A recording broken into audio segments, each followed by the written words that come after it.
saya ketemu hal yang paling lucu, dan ini penistaan agama yang dilakukan oleh Kemenak, ya. Kenapa saya katakan ini penistaan agama? Kawan-kawan, kalian masih ingat ketika saya dulu membahas surah 61 ayat 6, ya, di mana di sana dikatakan akan datang nabi setelah aku yang bernama Ahmad. Dan di dalam perdebatan aku minta mereka menunjukkan, karena Isa yang berbicara maka itu harus dari Injil, ya kawan-kawan. Isa hanya mengatakan dia membenarkan kitab-kitab terdahulu, ya, bahwa kitab Taurat, ya. Nah, kawan-kawan, ini sangat-sangat geli dan lucu kawannya. Sekarang kita lihat ayatnya, ya. Sebelum itu saya buka dulu ayatnya, surah 61 ayat 6. Baru saya terkejut kawannya ini. Sebenarnya sih sudah banyak dibahas oleh kawan-kawan apologet Kristen lainnya, ya. Tetapi mereka ini memang tidak tahu malu kawan. Saya heran. Makanya aku bilang tafsir itu adalah tempat imam-imam atau ulama-ulama muslim saling berantam, ya. Kita lihat beberapa tafsir, ribut di dalamnya, ribut, ya. Sekarang saya bukakan surah 61. Dan ingatlah ketika Isa putra Maryam berkata, wahai Bani Israel, sesungguhnya aku diutus Allah kepadamu, ya. Ini bercerita bahwa Nabi Isa berbicara di hadapan pengikutnya. Ya, ini ceritanya, ya, bahwa diutus kepada hanya Bani Israel. Bani Israel itu siapa, ya? Ya Bani Israel lah, geng, ya kan? Paham kalian ya maksudnya? Ini kok nggak ada apanya gambarnya? Tunggu sebentar ya kawan-kawan, ya. Aku lihat dulu ini. Nah, sambil nunggu yang lain kita. Ini memang amat teramat menggelikan kawan. Siapapun kalian tanya pasti geli. Geli bukan karena apa menggelitik, ya, tapi memang ya begitulah kawan-kawannya. Oke, saya lanjutkan lagi bunyi ayat itu, ya. Sebenarnya kalian bisa baca. Nah, sesungguhnya aku utusan Allah kepadamu yang membenarkan kitab yang turun sebelumku, yaitu Taurat, dan memberi kabar gembira. Jadi yang memberi kabar gembira itu dengan seorang rasul yang akan datang setelah aku, bahwa yang memberi kabar gembira itu adalah Nabi Muhammad, Nabi Isa, ya. Dia Nabi Isa ya hanya membenarkan kitab Taurat, ya, dan memberi kabar gembira dengan seorang rasul yang akan datang setelah aku yang namanya Ahmad, buka kurung tutup kurung Muhammad. Namun ketika rasul itu datang kepada mereka dengan membawa bukti-bukti yang nyata, mereka berkata, ini adalah sihir yang nyata. Ya kawan-kawan, ya. Ternyata kawan, ayat ini ditafsirlah sama Kemenak. Memang semprul. Apa kalimat yang cocok sama mereka ini, ya? Saya nggak tahu. Tafsir Kemenak, ringkasnya. Kalau kalian baca ringkasnya, beginilah susunannya. Tafsir lengkap Kemenak. Ngeri kawan.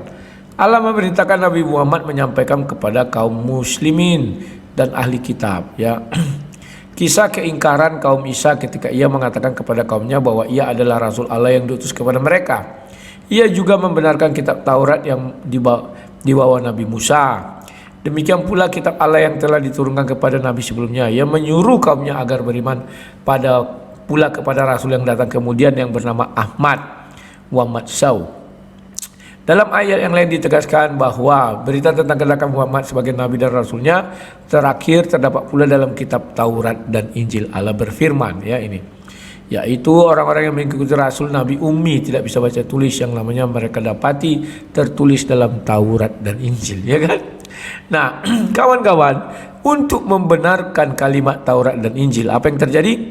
Dalam sebuah hadis Nabi SAW berkata, sesungguhnya aku adalah hamba Allah sebagai penutup para nabi. Sesungguhnya Nabi Adam bagaikan batu permata. Aku akan mengabarkan kepadamu tentang penakwilan ayat tersebut, yaitu doa bapakku Nabi Ibrahim dan kabar gembira Nabi Isa mengenai kedatanganku. Bapaknya Nabi Ibrahim, ya. Dan mimpi yang dilihat oleh ibuku dan sekalian ibu para nabi. Riwayat Ahmad dari Irbad bin Syariah.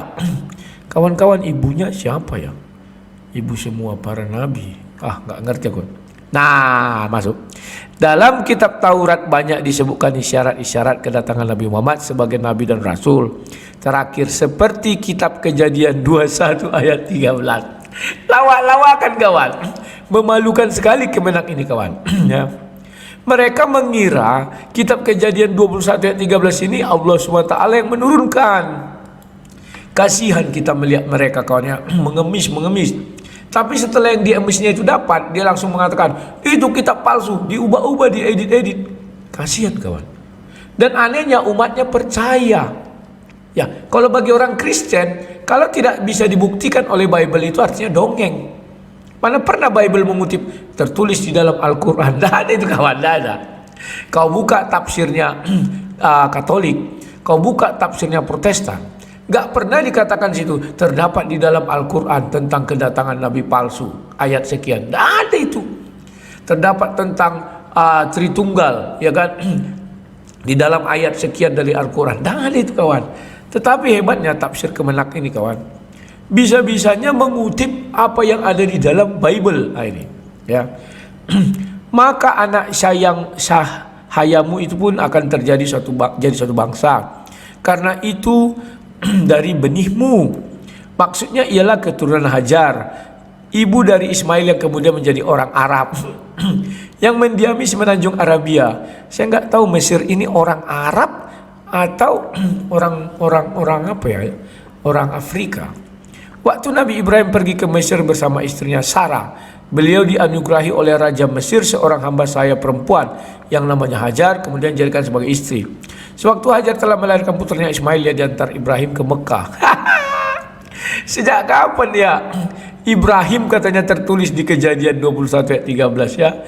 Aduh, ketika itu diusirlah si Hagar ya. Di Mekah lah Ismail menjadi besar dan gede ini.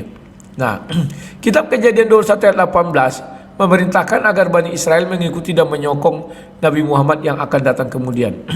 Kita lihat isinya Kejadian 21 ayat 18. Tolol kali yang menafsir ini kawan. Aduh. Kenapa harus diambil punya orang Kristen? Itu kan kitab yang sudah diedit, diubah-ubah. Ya, luar biasa konyolnya kawan. Ayatnya ke-18 ya ini. Bangunlah, tunggu ya, aku share dulu. Konyol kawan, apalah isi kepala orangnya, kotoran semua. Tapi merasa paling pemilik kunci surga, paling benar. Bangunlah, angkatlah anak itu dan bimbinglah dia, sebab aku akan membuat dia menjadi bangsa besar. Dibilang di sini menjadi bangsa besar. Tapi oleh Kemenak, penafsir yang tolol itu, entah siapa namanya itu, goblok kali itu, ya, dibilangnya begini kawan. Kejadian 21 ayat 18 memerintahkan agar Bani Israel mengikuti dan menyokongnya. Tak ada kalimat ini di situ kawan. Suka-suka penafsir Kemenak ini yang menafsirkan. Isi kepalanya kotoran itu kawan. Ya, tololnya kelewatan orang Kemenak ini. Goblok ya.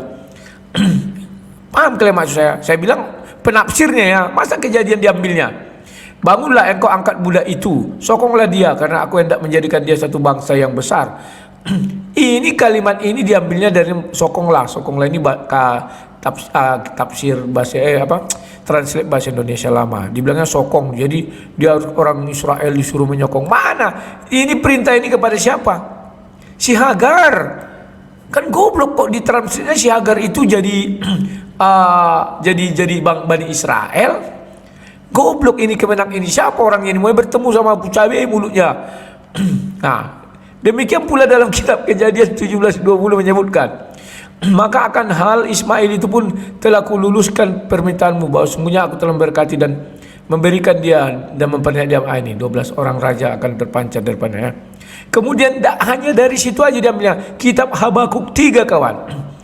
Tololnya penafsir Kemenak ini, dia kira Habakuk itu kitab Taurat. Goblok. Nah ini kitab Taurat itu hanya 5 ya, yang dibuat oleh Musa, yang tulis oleh Musa ya. Kejadian, Keluaran ya, Bilangan, Imamat, Ulangan yang itu ya.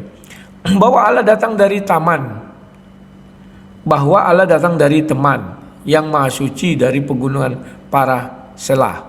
Maka kemuliaannya menulungilah segala langit dan bumi pun adalah penuh dengan pujiannya. Apa maksudnya? Teman, taman apa teman? Jadi kawan, lawak-lawakan, goblok, tidak ketolongan kawan. Saya berani mengatakan penafsirnya nih, Kemenak ini sekalipun bergelar profesor, isi kepalanya kotoran, IQ-nya jongkok. Saya tidak akan menarik kata-kata saya ya.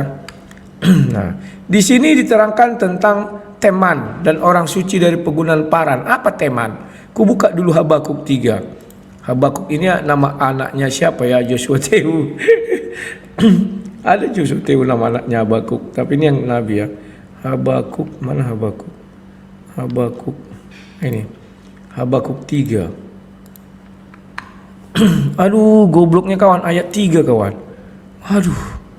Ngeri aku melihat kebodohan orang ini. Dan anehnya kalau aku sudah beriman kepada Bible, ya ikut Bible aja. Ngapain lagi? Nah ini. Allah datang dari negeri Teman. Iya memang Teman. T-nya ada petik di atas ya. Yang maha kudus dari pegunungan Paran, Sela. Keagungannya menutupi segala langit dan bumi pun penuh dengan pujian kepadanya. Ya, oke. Karena dia mengira di surah 61 ayat 6 itu dikatakan kitab Taurat, maka dia mengatakan bahwa kitab Taurat ini adalah Habakuk. Benarlah nubuatan di Kejadian 16 ayat 12. Minum dulu ya, minum. Sorry kawan, tutup dulu kamera kena nyorcop.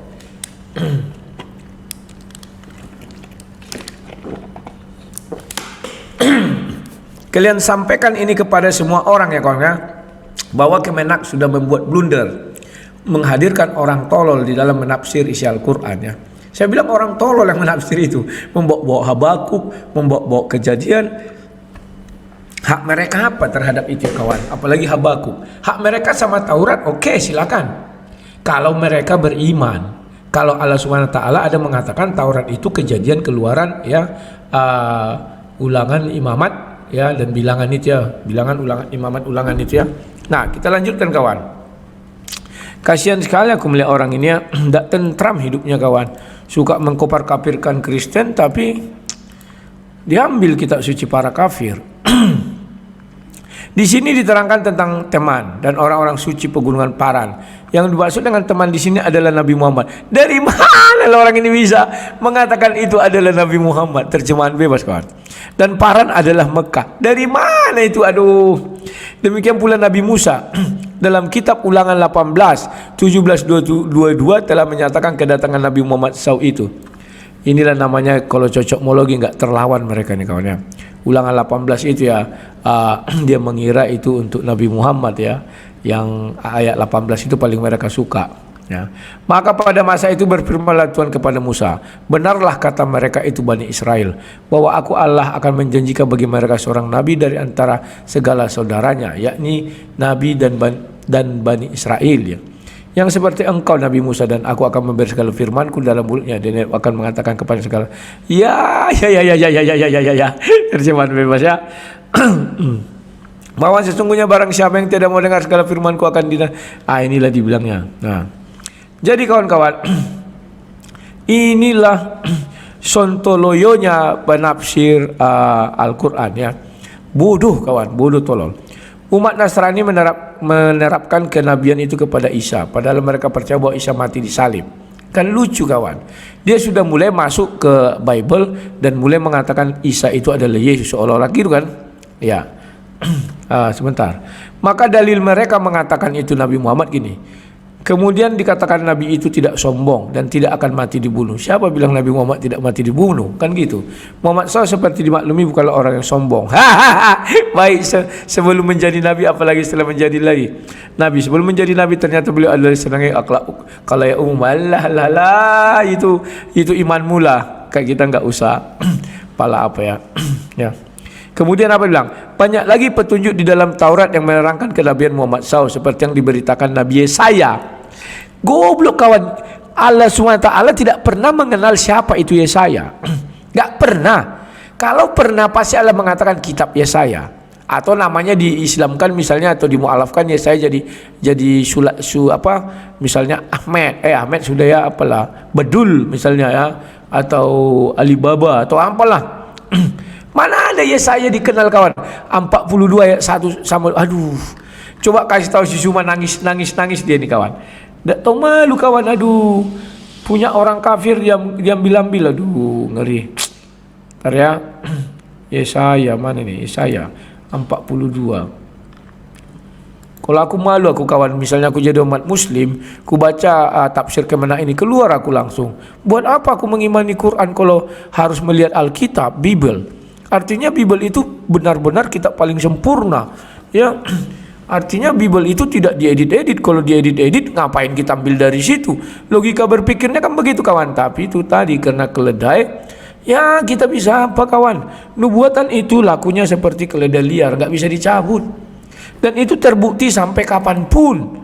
Ya, kita lanjutkan ya kawan-kawan ya. Yesaya 42. Lihat, itu hambaku yang kupegang, orang pilihanku yang kepadanya aku berkenan. Aku telah menaruh rohku ke atasnya, supaya ia menyatakan hukum kepada bangsa-bangsa. Ia tidak akan berteriak atau menyaringkan suaranya untuk memperdengarkan suaranya di jalan. Bah, orang ini suka kali berteriak jalan-jalan ya. Bulu yang patah yang terkulai tidak akan diputuskannya, dan sumbu yang pudar nyala tidak. Mereka mengatakan ini untuk Nabi Muhammad. Aduh kawan, maaf saja kawan-kawan ya. Ayat ini kalau kalian lihat ya, ini bisa dikatakan untuk Yesus Kristus kawannya. Nah ini untuk membuka mata orang buta. Apakah Nabi Muhammad pernah menyembuhkan orang buta? Gak ada kawan. Karangan bebas aja. Untuk mengeluarkan orang dari hukuman dan tahanan, mengeluarkan orang yang duduk dalam gelap dari rumah penjara. Ya. Aku inilah Tuhan. Aku tidak akan memberikan kemuliaanku kepada yang lain atau kemasyhuranku kepada patung. Ya. Jadi yang berbicara Tuhan, bahwa Tuhan akan mengutus Tuhan sendiri, bisa. Nubuatan aku dari sekarang sudah menjadi kenyataan. Nah, ini ya. Ayat 40 langsung 11. Baiklah padang gunung ini mendengar suara ini gunung batu. Nanti dibilangnya, wah Nabi Muhammad gunung batu. Enggak ngerti orang itu kawannya. Jadi kawan-kawan, inilah yang mereka tidak paham ya kawan-kawan ya. Ya begitulah kawan. Kita lanjut lagi kawan. Kita kembali tadi kepada tafsir itu. Jadi kalian sudah tahu ya, ini blunder ini kawan, memalukan. Nah, dan Yeremia, mana kenal, kenal nggak Allah SWT dengan Jemria pula Yeremia, nggak kenal. Kenal nggak Allah SWT dengan Daniel, nggak kenal. Lantas kenapa di dalam tafsir ini dimasukkanlah itu ke dalam sini kawan? Berarti penafsir ini siapapun namanya, sang debaters mengatakan dia tolol dan goblok dan bego. Saya bertanggung jawab atas ucapan saya dan tidak akan pernah saya cabut ucapan saya itu ya, bahwa penafsir Kemenak ini seorang yang bahlul, goblok, otoh, semua lah itu sama dia. Ya, viralkan kalian ucapan saya ini biar didengar oleh orang-orang Kemenak itu ya kawan-kawan ya. Ya, kalau mau diapakan aku silakan, aku udah siap ya. Nah, jadi kalau tafsir Ibnu Katsir jalan lain gimana? Kalian baca saja kawannya. Jadi kawan-kawan, disinilah orang ini gak paham agamanya itu sendiri, gak paham kawan. Kenapa saya katakan gak paham? Dia mengira di sebuah kitab yang katanya sudah diubah, terjemah tangan manusia, diedit-edit, kitab porno, bisa keluar nubuatan nabinya. Berarti kalau di dalam dari kitab suci palsu keluar nubuatan nabi, berarti nabi palsu. Kan begitu kawan. Tidak mungkin dari sesuatu yang palsu keluar menjadi asli. Mungkin enggak? Enggak mungkin. Ya kawan-kawan ya, di hari penghakiman yang palsu tetap palsu.